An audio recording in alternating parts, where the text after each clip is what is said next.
Oh, man. The NFL blessed us with a special one tonight, 8 o'clock, Bears-Packers.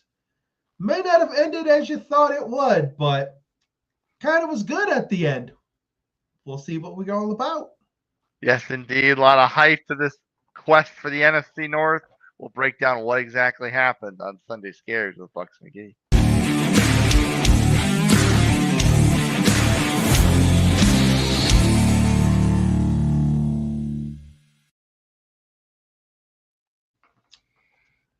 I have sung the praises of Caleb Williams numerous times. I've sung some good. I've sung some bad. Tonight he does me good. Amen. Because I'll tell you, for 4 quarters, this was crap. And about, I say, 30 minutes ago, Bucks McGee, we were ready to sing this up as crap. I honestly, this was really for about 3 quarters. It was the Malik Willis show, and lo and behold, the Bears decided, I'll say, okay, well, you know what? We'll just take this to overtime and then show you what we can do. And lo and behold, here we are. And this is going to take up, obviously, the majority of our discussion in this ad-lib show for Saturday night. But there was one more game played today, and there really wasn't a whole lot to this one. But there is one very notable headline to come out of that Eagles game as we bid adieu, a proverbial rest in peace to the Dallas Cowboys. Here we go. Every year, everyone knows about this time every year. Your little meme pops up on your Facebook, your Instagram, now on your TikTok. The Dallas Cowboys have been eliminated from contention. No more We Dem Boys. Nope. And this is actually the first time in 20 plus years that there's actually a back-to-back champion in the NFC East. That's insane. This absolute dog doo-doo division has had a different champion every year for 20 years. They show the thing on screen, and you see the Washington like splattered lightly around there because they actually won it a couple times, but everybody else had their chance. But yes, it's been like 20 years. They could never a back-to-back champion. Unreal, but the Eagles have done it. And boy, did they do it in like some kind of fashion, because that game was ass too. Yeah, they finally the only bright spot for them was that they finally remembered that Saquon Barkley's on their team. They had to wait for Marcus Mariota to get hurt and leave the game before they decided to show their offensive dominance. Yeah. Well, it's a good thing, I guess, this Bears-Packers game ended the way it did, because it solidifies that the NFL does not have to worry about college football taking their torch anytime soon, because the college football playoff needs to just be burned up, needs to be burned at the stake. Go back to the BCS, please. It's really sad. For as bad as these games were, they still will probably do better ratings wise than the college football playoff, and that's just so sad, because like in watching this, I was like, why do I do this to myself? Why? I give the Bears credit. They hung in there, did what they needed to do, but this was a game that the Packers once. It was funny. They seemed to play better without Jordan Love. Yeah. We've been making jokes all year about this, but I think you kind of have a point. I mean, maybe it's just the Matt LaFleur offense is just plug and play. As long as you've got an arm and can sling it around, the ball keeps rolling. And it wasn't like he was slinging it a lot either. The way he was scrambling in the pocket, it's like the Bears just couldn't catch him. Just couldn't get a hand on him. And I'm like, really? I'm like, this Bears defense, and everybody's, and me included to a point, singing some praise. Can't stop Malik Willis, the outcast of Tennessee. And, I'm like, oh, wow, this guy's going to beat the Bears. Wow, the Bears are such a farce. I'm never talking good about them ever again. And lo and behold, he played great till I said he's going to screw up. I'm waiting for him to screw up. I'm waiting for the screw up. And lo and behold, botched snap. And there it is. The Bears go on. Yeah. Uh, I mean, like you said, I mean, this has to be.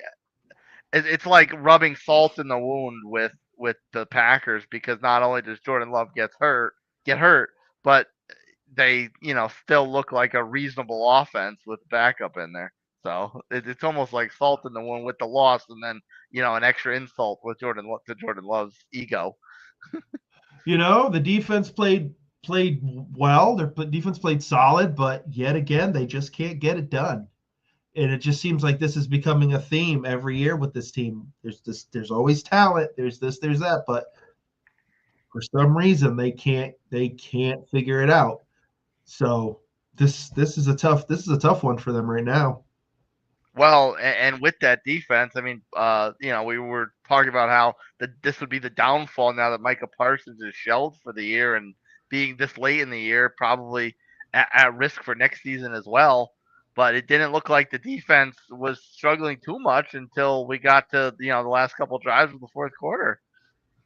The Bears had over 100 yards in penalties. Like the game was basically Green Bay's to take, and unfortunately, it just wasn't meant to be.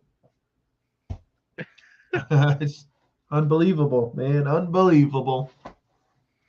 Yeah. And now onto those Bears. I mean, this was we were talking offline, and you were very much ready to open up the penthouse for the Bears. This was a very different equation 20 minutes or so ago from where we sit right now. It was with with with the Packers defense. Like the Packers defense is still solid, but I felt that the Bears should have been able to score some points. I know it extremely windy and all of that, but it's like at points they kind of went away from the run game. Caleb kind of got caught up in that whole let me run around and try to make something happen out of nothing, spiel again. And I think that's what kind of started the problem with them for like especially in the second half. It was like, come on, let's just run the ball with Swift. Let's just keep it simple because they were able to move the ball that way. But then they'd get away from it. And next thing you know, Packers get the ball.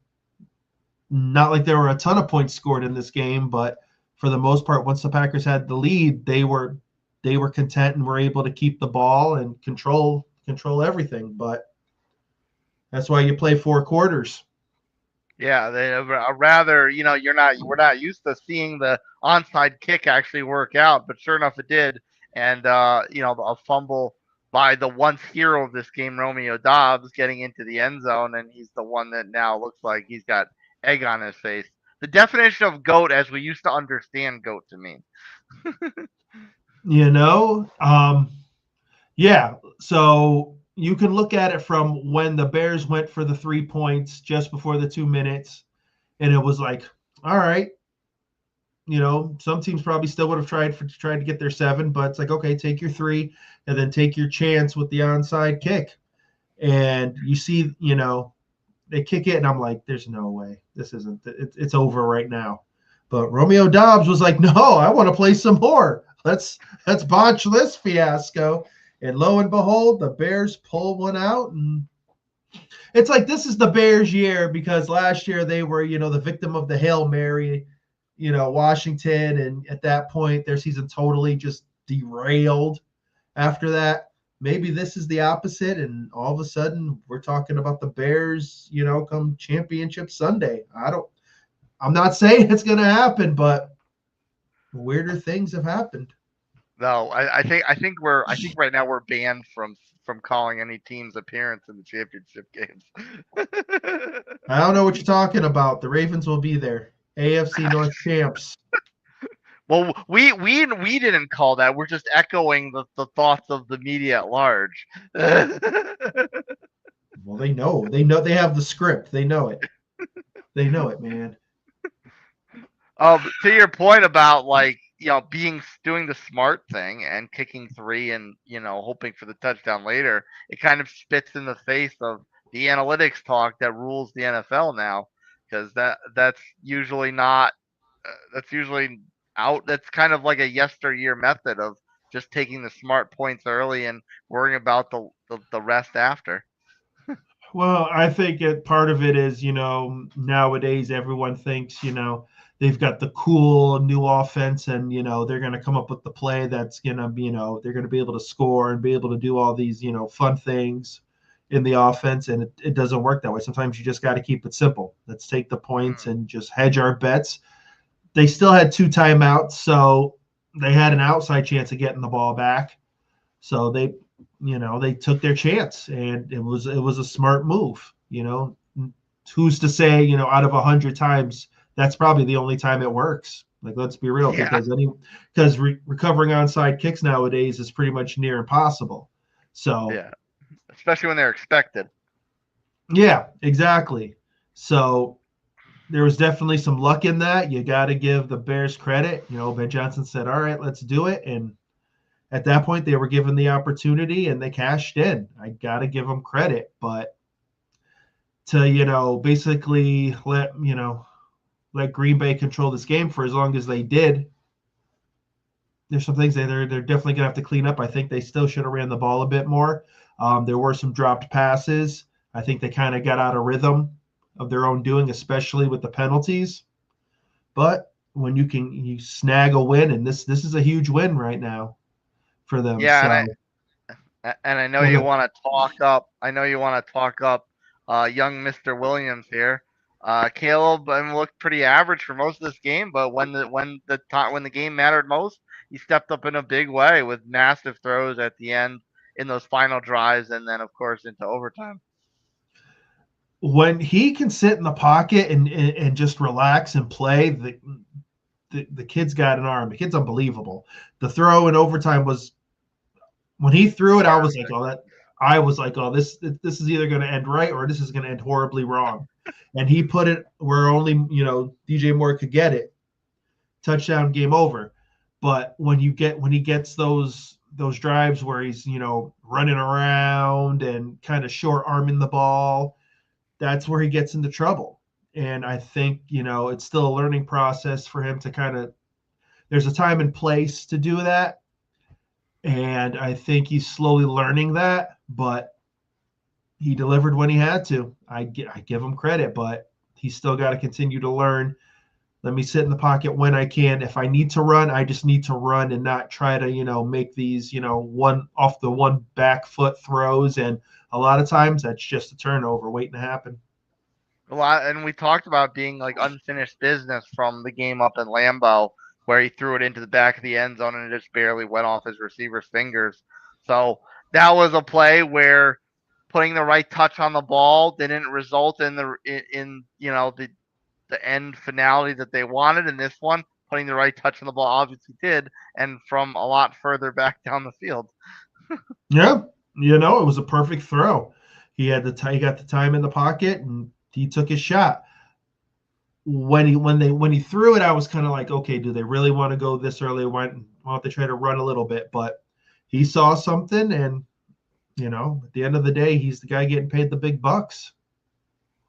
Now, this does, of course, have um, an effect on the playoff standings. I mean, Seattle's big win over the Rams on Thursday flip flop them at the top of the NFC, and this one. It's a good thing the Eagles won because this keeps the Bears in that 2 hole.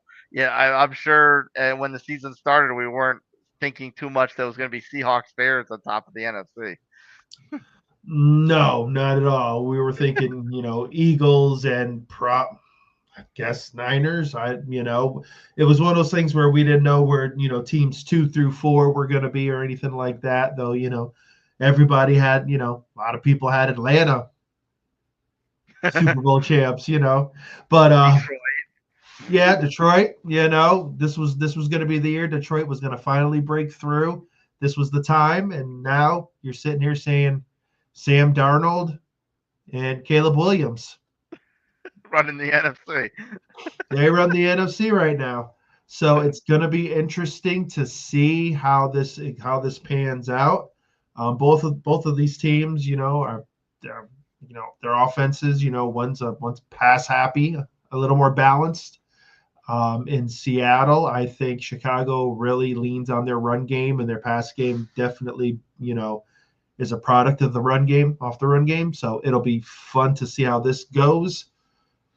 I don't know with Philly. I don't know if people trust them 100% because it's just still not fluid. It's still not consistent. And again, they had their moments against Washington, but the game shouldn't have been as close as it was either. And I think this was very much a must-win game for the Bears because their final two games are against the Niners, and who are in pretty decent shape, but they haven't locked anything up yet, and the Lions in the final week who are going to be fighting for every bit of their playoff lives. The Packers have the Ravens up next, but then they also finish against the Vikings, who are eliminated and in theory don't have anything to play for except for spoiling Green Bay's season. So I think this was much more of a needed win for Chicago to give themselves a little bit of a buffer room. Oh no, definitely. We don't know right now what Jordan Love's condition is. I'm sure we'll hear in the next couple of days. But if it's concussion, from that hit he took tonight, and it's bad enough where he misses a game, they seem highly confident in Malik Willis, but it's still a situation of okay, it's not Jordan Love. So we'll see how that goes. The Lions, yeah, but the way it's going, if the Niners don't lose, the Lions aren't going anywhere. Yeah. The Lions need a lot of help to get in, and I don't see the Niners going on some massive losing streak or anybody else, that's in the hunt. So the Lions could be just playing it out and just hoping for something that doesn't happen. The Detroit faithful have become the biggest Baltimore Ravens fans in the world right now, and I mean, I guess in spite of Malik Willis's effort tonight in relief of Jordan Love, he's still Malik Willis. So in theory, you would have to say edge Ravens now, whereas before you would definitely probably say edge Packers, just if for nothing else due to our distrust of the Ravens. Yeah, it's basically what Ravens team are we going to get, and is it a situation where the Packers can really run the ball on the Baltimore defense and kind of just let Malik be comfortable and do his thing? I don't know. Like, I would give a slight edge. I would give the edge to Green Bay still because I think their defense is better than Baltimore's. I don't know what's going to happen. It's just the offense. So if Jordan Love comes back, then yeah, I think you definitely give the Packers the edge. But if it's not, I don't want to say it's a toss-up, but I think they still have a slight, not much, but a slight edge. And just for argument's sake, the Lions, of course, have this game against the Steelers on Sunday, and then they close the season with double divisionals, Minnesota and Chicago. Yeah, exactly. And because it's all division, those teams. Minnesota's gonna want to play spoiler. There's no doubt about it. They're trying to end the season on a positive note. So going into next year, they've got good vibes. So they're not laying down. So it's going to be a challenge, but Detroit needs a lot of help from outside sources, and I don't know if they're going to get that. Wants to keep his job? 9. Yeah, 9. Yeah. Yeah, exactly. Yeah. As the Minnesota faithful were like, oh, wow, we had Sam Darnold. Yeah. Yes, that's true. Yeah. How'd that work out for you? Sunday Scaries faithful will be back at halftime of Ravens Patriots because that's a pretty decent game, and we would, of course, love nothing more. We would, of course, love nothing more than to see the Patriots put the Ravens firmly locked in the fraudulent penthouse. Buccs McGee, sir, please take us off air with your final thoughts of this, as it turned out, lovely Chicago Bears victory. You said that was going to be a decent game. That's funny. So congratulations, Philly. Back-to-back division titles. Good job. You beat up on a lowly Washington team. Yeah, you do what you got to do. Bears, you're playing with fire. You got talent, but you can't let Malik Willis, take you to the brink. Got to clean some stuff up, but right now it looks like the NFC North runs through Chicago. So congrats, and we'll see what happens.